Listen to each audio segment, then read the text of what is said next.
and welcome to our podcast. I am Letitia Idlewine from the MHP Foundation, and we are here today with Kent Huber, Manager of Behavioral Health at Major Health Partners, and Beau Browning, Partner at Core Vision, today to discuss with you getting mental with our money. And doing as a part for our community outreach at the foundation, we wanted to really bring these two extremely knowledgeable individuals in their field to give you guys a little bit of insight about how to get mental with our money. So welcome, Kent, and welcome, Beau. Hi, thanks, Letitia. Thank you. Glad to be here. Yes, we're excited to have you guys here. So today for the podcast, we are going to be discussing the psychology of our finances. So being that and that we have you guys here today, I just want to know, what are your thoughts on it? And why do people develop paralysis with finances? Well, we're certainly in a crucial time of the year with the holidays, and people get frantic about, have I spent too much? Have I spent enough? And so money becomes the focus. And whenever we get fearful of something, we tend to develop this paralysis. We don't think through things completely, because fear in the brain works by making us a single focus. It's supposed to help us escape a bad situation. But when it comes to money, we can't see all the options. And so we say, I have to go out and buy my kids this, or I have to do this. I'll worry about paying for it later. And that can really restrict our view of money. Man, you hit on like that fight or flight thing, because I think fear is innately this feeling in us that for whatever reason is just that driving, motivating factor. Like you say, single focused. And that's what's scary about that feeling. And we probably all experience that feeling minimum once a day. We probably experience fear of something, of some unknown, whether it's in finances or scared about a tragic accident, or it doesn't matter. We experience that daily. So I think you make a very good point about that, going back to our almost just animal instinct of fight or flight. Yeah. And we look back in our histories, and our history tells us a whole lot about what we should do with money. If we go back to our grandparents, and I just heard stories this holiday season of, well, we got a new pair of jeans and an orange, or something like that, way beyond where our Amazon society has developed into now, that we order so many things. And for them, it was still joyous. And the parents didn't go into debt. They didn't go down to the hardware store and say, let's dig into this. But we've created so many expectations on ourselves. And really, it's a loss of control. And once you lose control of something, then you do become fearful. And on a deeper level, with some of the patients I work with, you get into this trauma focus of, if money wasn't available, or their parents did spend wisely, without that, then it leads back to, what do I do now? Do I create that same? Do I repeat that? And when I do, if I haven't got a governance around that, then I end up with more fear. Yeah. We're such a consumption-driven economy that every year it's, how do you do more? I mean, even when you look at the stock market, it's excess and it's greed, and it boils down to, is the company profit higher than it was the year before? So can my marketing, and now all through social media, drive people to spend $5 more or $10 more? And then we get into that habit because, hey, the Joneses, keeping up with the Joneses, Absolutely. They bought this.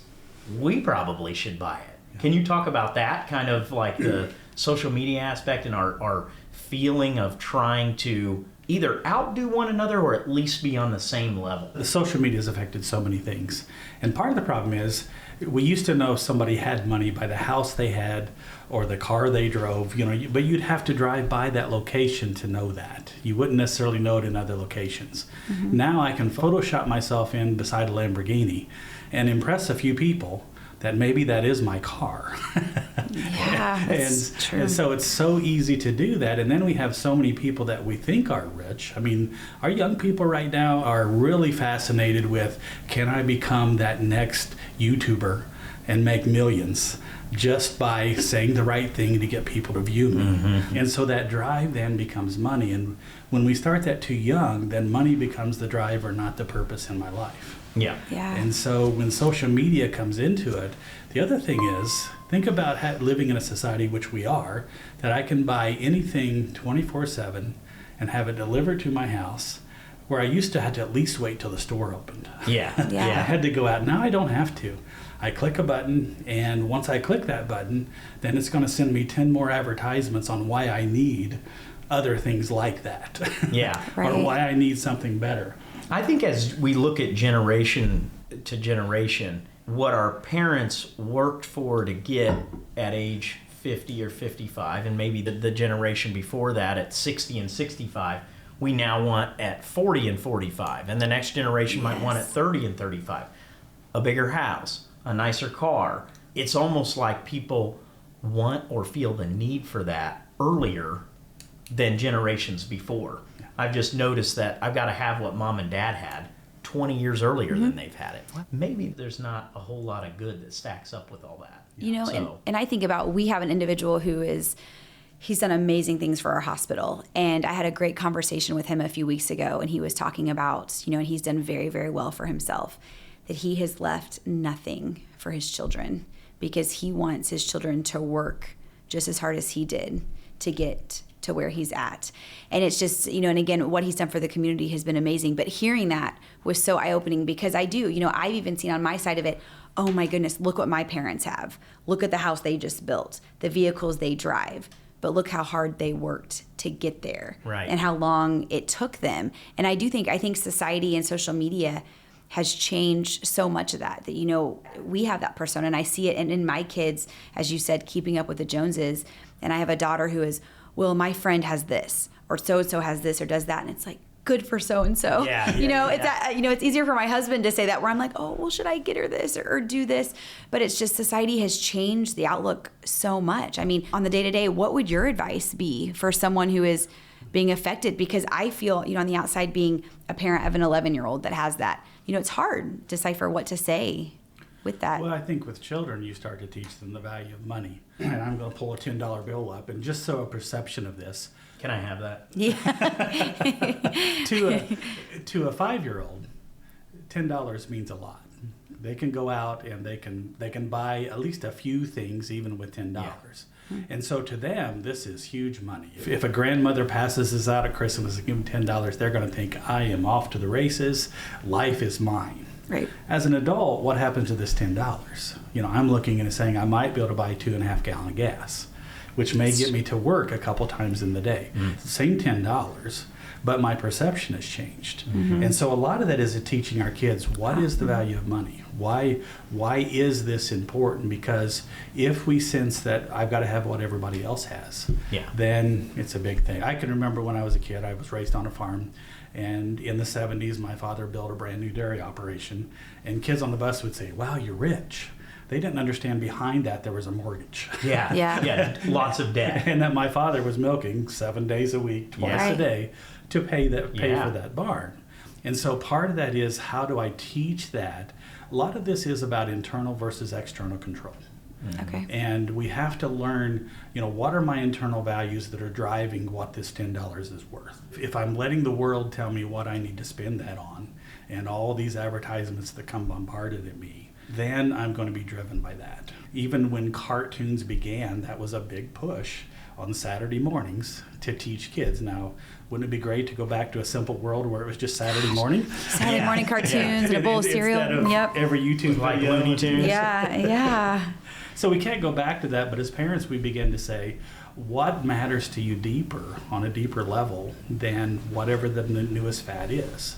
Yeah. Because part of the social media thing is that they're always giving us something that's a little bit better. I mean, how often do we need a new phone?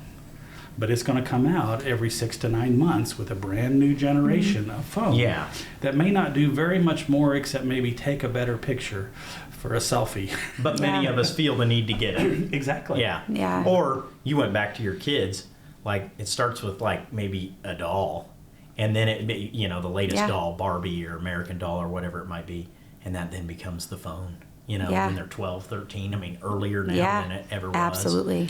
And communication is instant, not only with just your friends down the block, but you could literally communicate with anybody in the world, like instantaneously, which is, we've made the world smaller. Wow, I haven't thought of that. And you mentioned internal. I go back to a great book, he's really a doodler, is Carl Richards. always put out these little like doodles is basically what he calls them. There's one that I remember where two circles intersect. One side says things you can control. The other side says things that matter. And the intersection is what you should focus on, which is a very finite amount of things. And all of us, if we kind of lived that way, it would probably help our anxiety, fear around money. We need money. Money is so important because it literally defines what we're able to do basically on a day-to-day basis. Not only necessity, food and all those types of things, but pleasure, travel, experiences, going to sports games, whatever it might be, it all takes money. Right. But we have to be careful with it. And because it is that powerful, we have to understand that we're trying to make sure the power doesn't come over us, that we still hold the power over it. I mean, do we really want that little tiny bill that he just held up to hold all the cards? Right. And I think it's real important as parents to be more stable in my own finances, Right. so that I don't project that anxiety onto my children. Right. It's one thing for kids to know that, yeah, mommy and daddy can't buy this because we're paying for this. It's another thing to keep that worry in front of them all the time. Right. To keep that fear, to see us fighting over paying the bills. Right. Yeah. To see us worried about the loss of a job. Right. To not sense. So you want to give them a security while also helping them understand that this came through hard work and planning. Right. And learning from the right people on how to spend it. Right. Yep. Well, and I think when my kids see, our daughter gives us a hard time because my husband is, the public needs to know this. He drives this seafoam green Prius that sounds like it's about to race the Indy 500, and he is so proud of this vehicle. And I am just ready for it to die.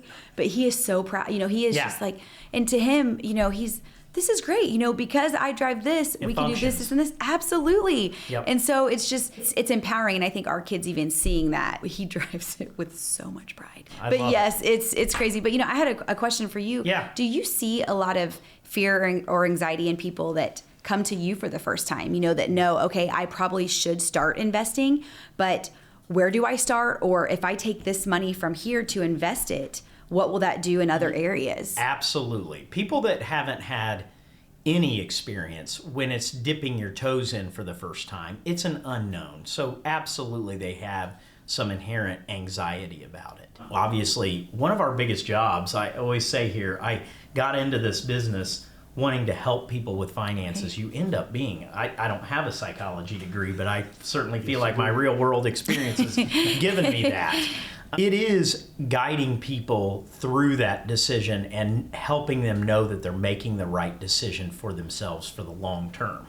But we get people of all walks of life. Some people start saving for retirement and it's a priority early, maybe from good parenting or teaching or something they saw along the way. Some people start later, and it's never a bad time to start and at least build up some reserves. It's also, we were talking about before the podcast, this balance between living for the now and saving for the future, and trying to also strike a good balance there, because many times you can see both scenarios.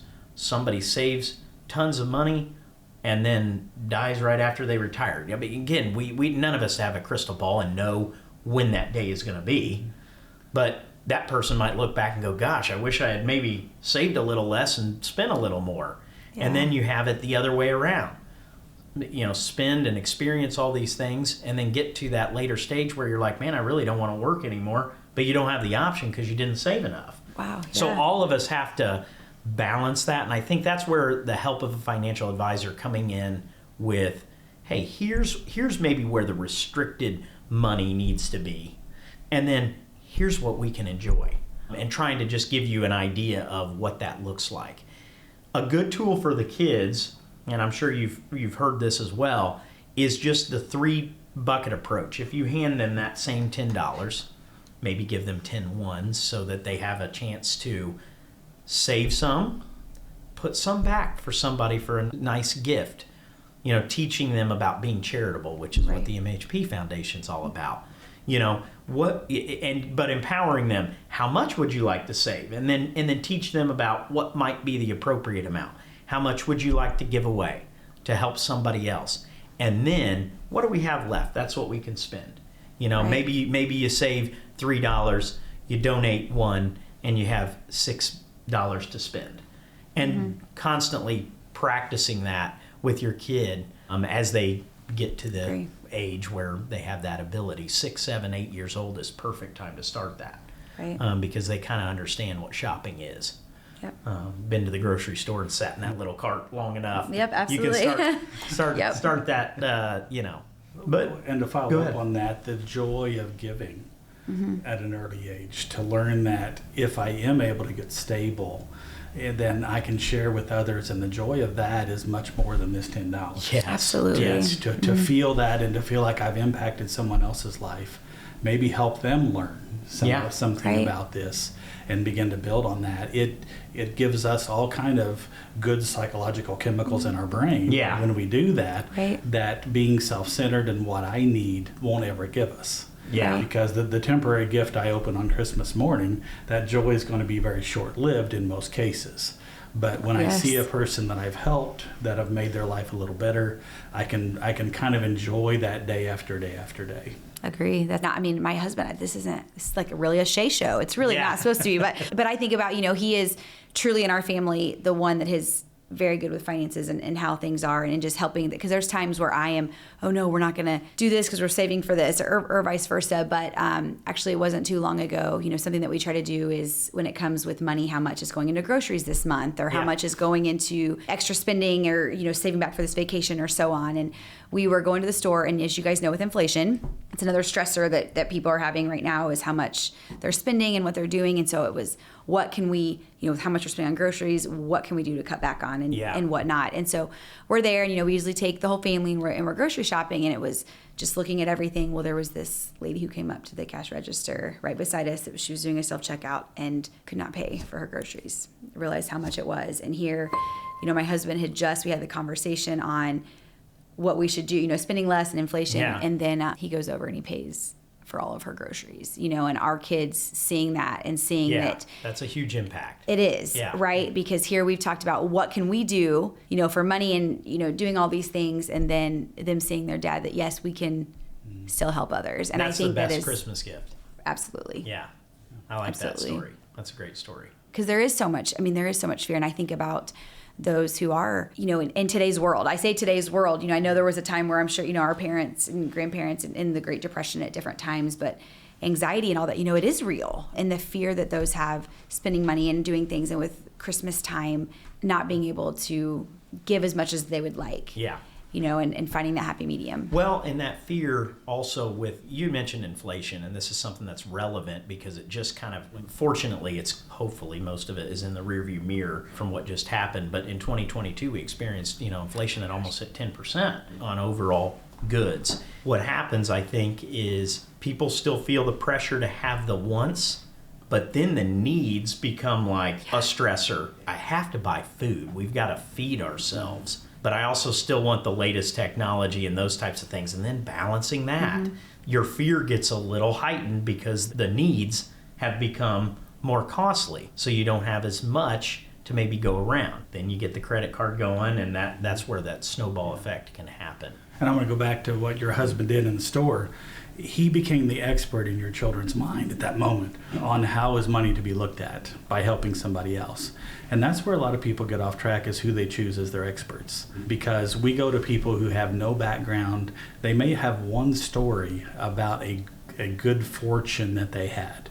For instance, if I go and gamble or play the lottery from that, I'm going to listen to the winner. I'm not going to tend to hear the loser. Yeah. And so then all of a sudden I think this is a pathway for me to achieve that same success. And if I start to look at it that way, then I'm going to set myself on very risky ground. Yeah. Right. And then wonder why it fell out Yeah. from under me in that situation. Yeah. So kind of understand, who am I going to look for as an expert? Do I want to model myself after somebody who's charitable and has stability? Or do I want to, somebody that lives in the moment? Yeah. Right. And that's where Beau comes in. Yeah, I'll piggyback Yeah. on that, because when we talk to our clients, we try to get them to focus on a longer track. The information is there for us. The history is there for us, but we all get a very, bent perspective from recency bias. That's a big thing. What is happening now? Inflation. Yes. Can we lean on history to give us a little more perspective that's a little bit longer, so that maybe we don't let that fear explode off of a short-term trend versus what is the reality in the long term and what is the true impact. We had sent some notes back and forth, and Kent and I are on the same page on the fact that a lot of stuff in the news is noise, and especially when it comes to the market, your finances. I mean, there are things that are definitely impacted, but usually while inflation's happening, wages are also rising.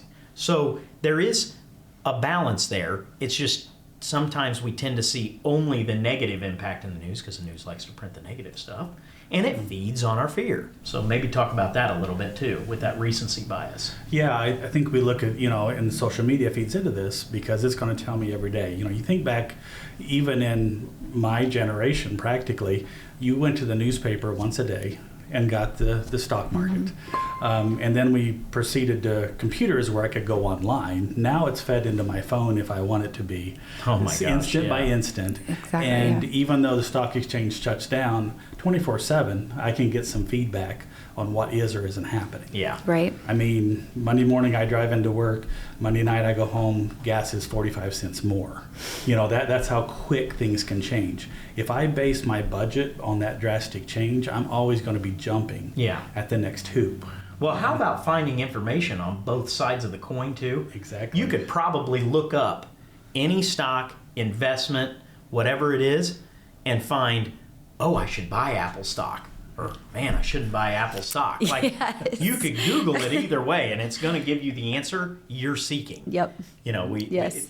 We're here with MHP Foundation. People do that all the time as a self-diagnosing doctor. They're Googling Absolutely. something. They're going to probably find the answer their brain is telling them Yes. to find.